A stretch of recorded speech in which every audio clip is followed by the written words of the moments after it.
Okay, so today talking about social organization.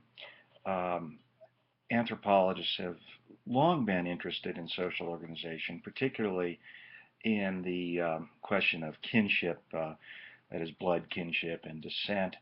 And I wanted to talk about that, but also about some other features of social organization that are quite important.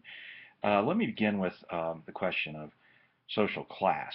Um, it's something that we as Americans don't really feel comfortable talking about, but it is nevertheless an important feature of our society as well as most other societies. There are a few small-scale societies, traditional societies that anthropologists studied, say in the 19th century, that were what we would call egalitarian.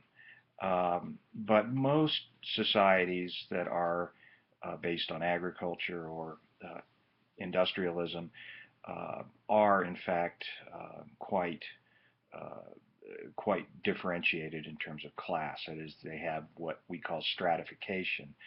Um, Even societies like China, which is officially communist, there is a great variety of quite a bit of diversity in terms of class, with very wealthy people side by side with people who are essentially peasants. And Obviously, it structures their opportunities in life. It structures the sort of political and other kinds of power that a person has. Think about an American society. We like to think that, oh well, just about everybody's middle class. We don't really think about it.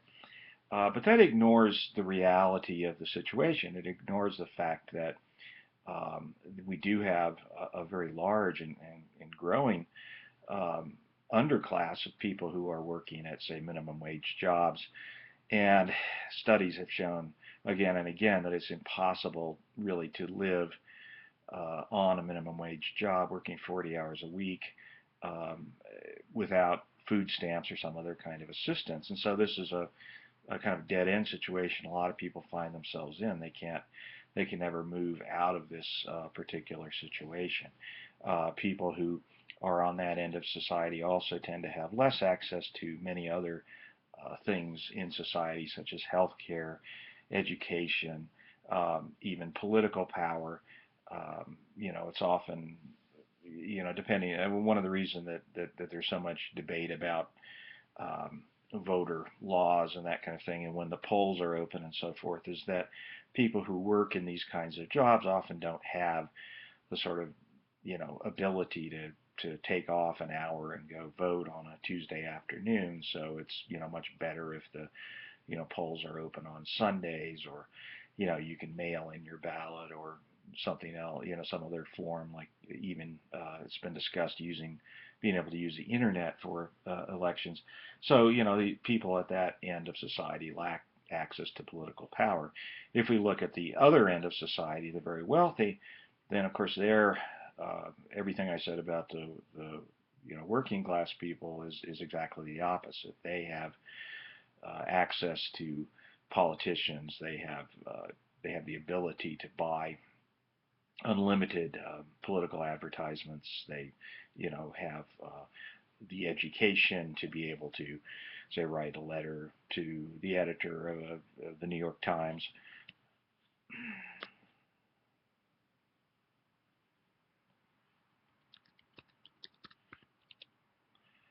And so they of course also have superior access to education, healthcare, other kinds of benefits that accrue to people in the wealthier end of things. The middle class, whatever that consists of, again, it's more of an ideological construct than it is um, anything else. Used to be associated with what they called white collar jobs or office jobs. Now I think it's really increasingly thought of in terms of income and education level. Um, and Again, people in this position have particular kinds of interests. They have opportunities that would not be available uh, to people at the lower end of the spectrum, but at the same time, they would lack the opportunities of people at the upper end of the spectrum. Um, would have. Um, and one of the ways in which we know that class is a real thing and not just something that's being made up by radicals or something along those lines is the way that people tend to self-sort in class, in terms of class. We talked about this a little bit um, when we in the context of marriage, and we talked about endogamy, various forms of endogamy, and certainly class endogamy is by far the most common feature of marriage in the United States. Of course, people at the lower end of the spectrum often don't get married, and some people, blame that as part of their condition of life. But regardless of that, when people do get married, they tend to get married to people who are very much like them from similar background. If you went to college, then you're going to marry somebody else who went to college. If your father was a doctor, you're probably going to marry somebody whose father was a lawyer or a doctor or a professor or some position like that. So it really does tend to be even more today than it once was. There's a sort of a sorting mechanism, as sociologists would call it, where people, really do tend to date and hang around with and eventually marry people who are from a very similar social background to them. So that's one thing I wanted to talk about with social class. It's clearly a non-kinship aspect of social structure, but it's a very important one nonetheless.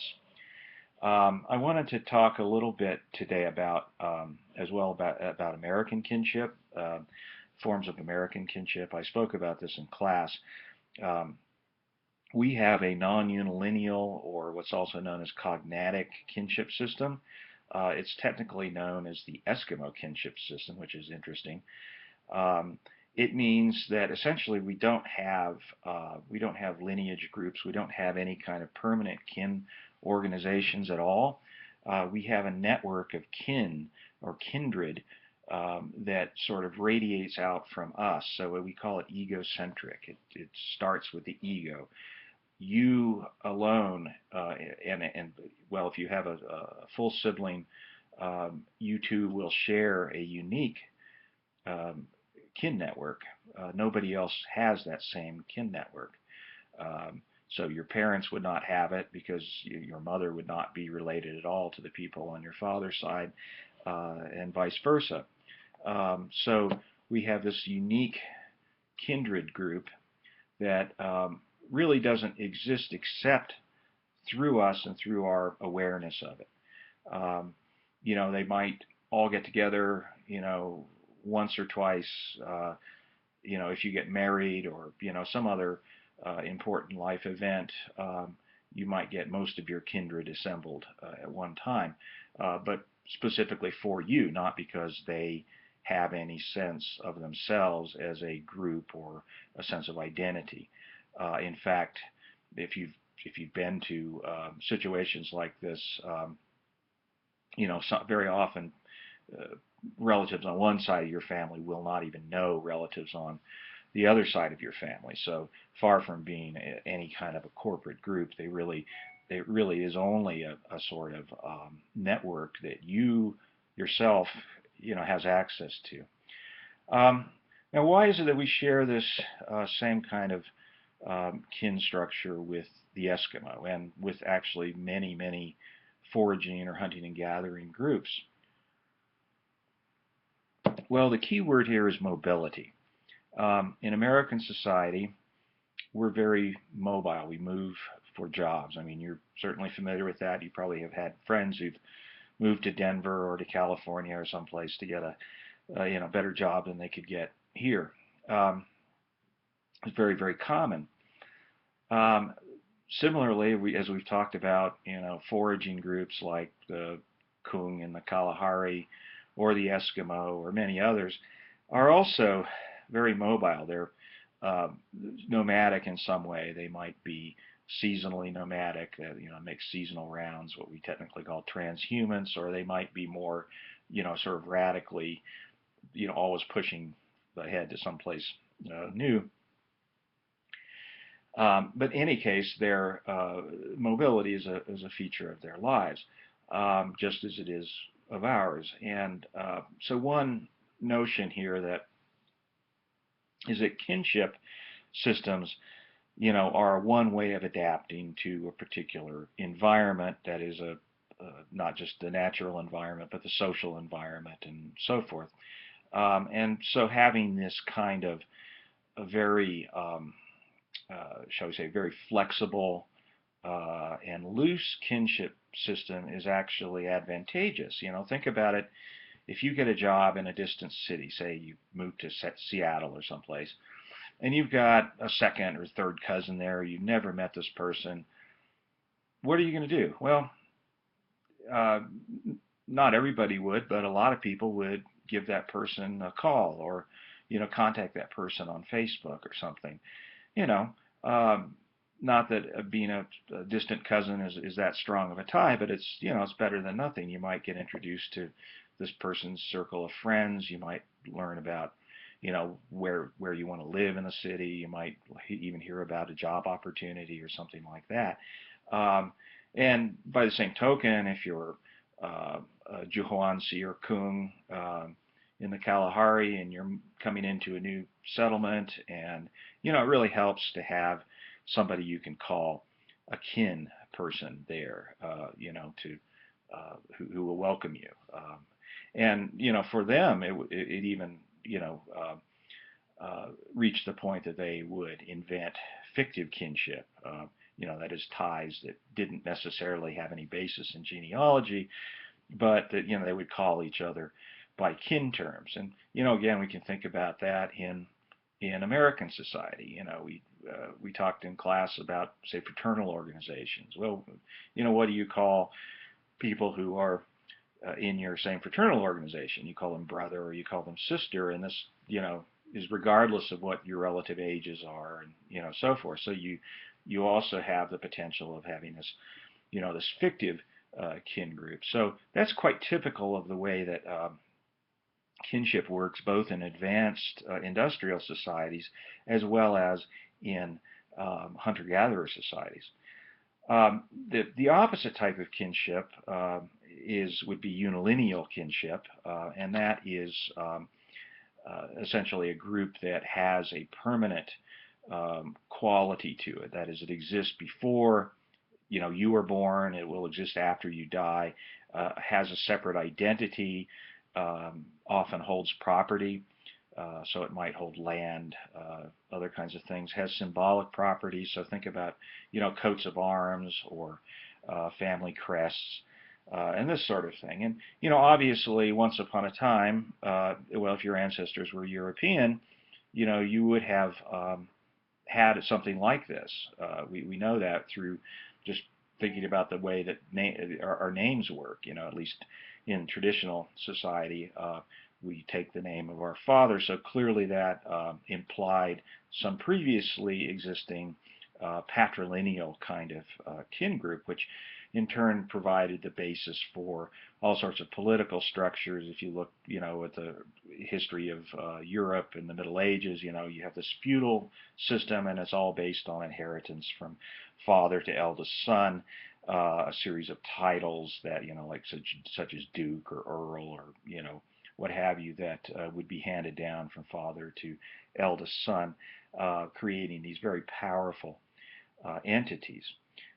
So those are two very different ways of reckoning kinship that actually go along with with other aspects of culture. So you get the unilineal type of kinship very often happening in agrarian societies, that practice agriculture, and they need to have some means of passing down land. They also, because of potentially being prey to to robbers or what have you, they need some kind of protection, and that's really how you have the rise of the state. So I'm out of time. Thanks for your attention.